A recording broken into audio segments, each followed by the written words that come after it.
Bismillah wa salatu wa salam ala rasulillah. Amma ba'd.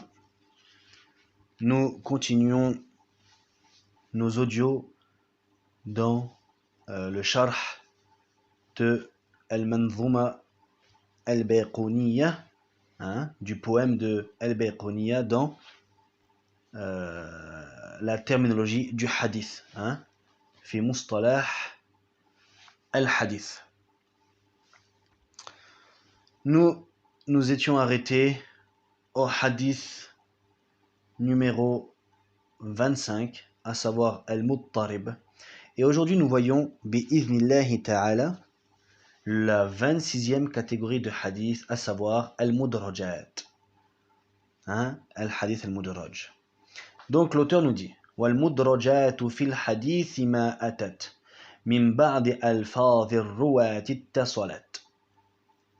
Qui veut dire les intercalations, Al-Mudrajat, dans le hadith sont ceux qui émanent des propos de narrateurs dans le même passage. Donc qu'est-ce que ça veut dire tout cela? C'est le hadith dans lequel on sait qu'il y a une ziyada, un rajout dans la chaîne de transmission ou alors dans le matn, mais ce rajout-là ne fait pas partie de base du hadith.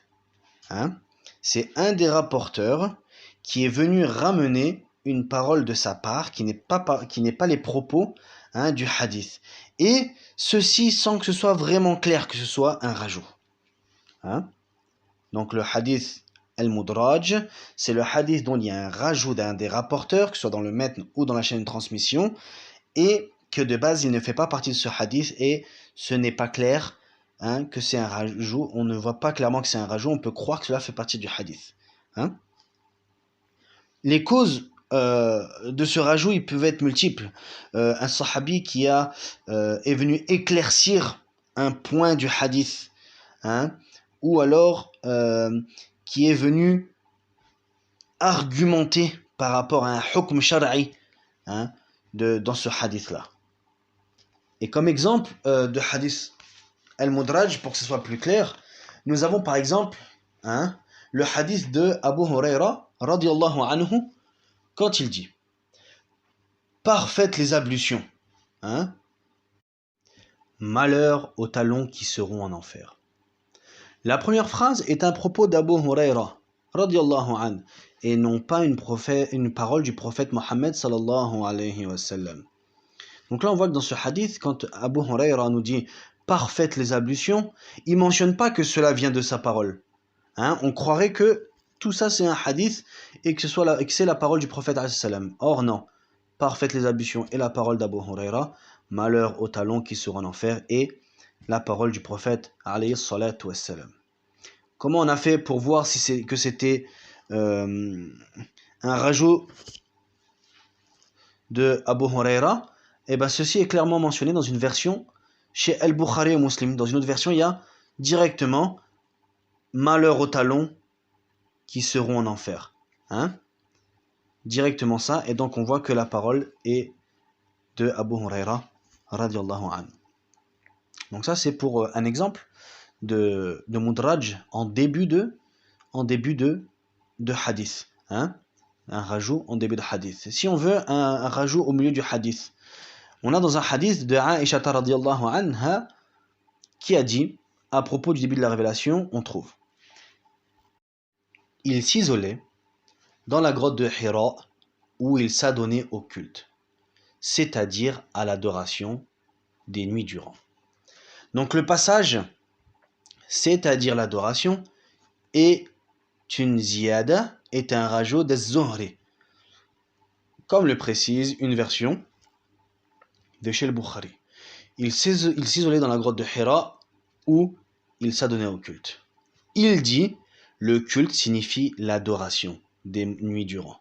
Donc là on voit bien que dans la deuxième version il y a le mot il dit le culte signifie l'adoration. Donc la parole de Az-Zuhri. Il a fait cela pour expliquer le terme culte, car en arabe il peut prêter à confusion. Un exemple de rajout dans la fin du hadith.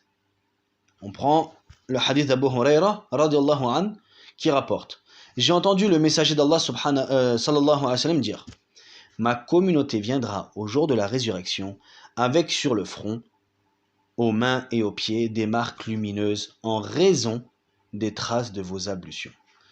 Que celui d'entre vous qui le peut étende ces marques lumineuses. La dernière phrase, à savoir que celui qui le peut étendre ces marques lumineuses, est un rajout d'un des propos d'Abu Huraira radiyallahu anhu, et il a fait cela car il comprenait le hadith de cette façon-là. Donc voici des exemples de rajouts dans les hadiths.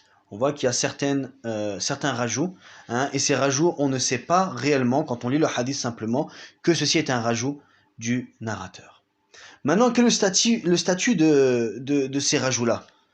Alors, si le rajout change le sens du propos, elle n'est pas permise, sauf si son auteur le précise. Donc si l'auteur il précise que c'est un rajout de sa part, alors là, le hadith, il est toujours pris en considération, mais on ne prendra pas en considération le rajout comme la parole du prophète alayhi sallam. Mais si elle ne change pas le sens, comme dans le cas du hadith de Az-Zuhri, quand il a dit c'est-à-dire l'adoration, alors elle est acceptée, car elle ne contredit pas le hadith prophétique, mais a été faite pour expliquer ou clarifier un terme. Et si un rajout est mis en évidence, elle ne peut plus servir de preuve, puisqu'on sait à présent que ce n'est pas la parole du prophète ﷺ. Et le rajout d'un sahabi, dans ce cas-là, ne sera pas une preuve dans le hadith. Donc on prendra simplement la parole du prophète Mohammed sallallahu alayhi wa sallam, et on laissera ce rajout du sahabi.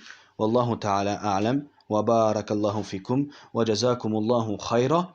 سبحانك اللهم وبحمدك أشهد أن لا إله إلا أنت أستغفرك وأتوب إليك.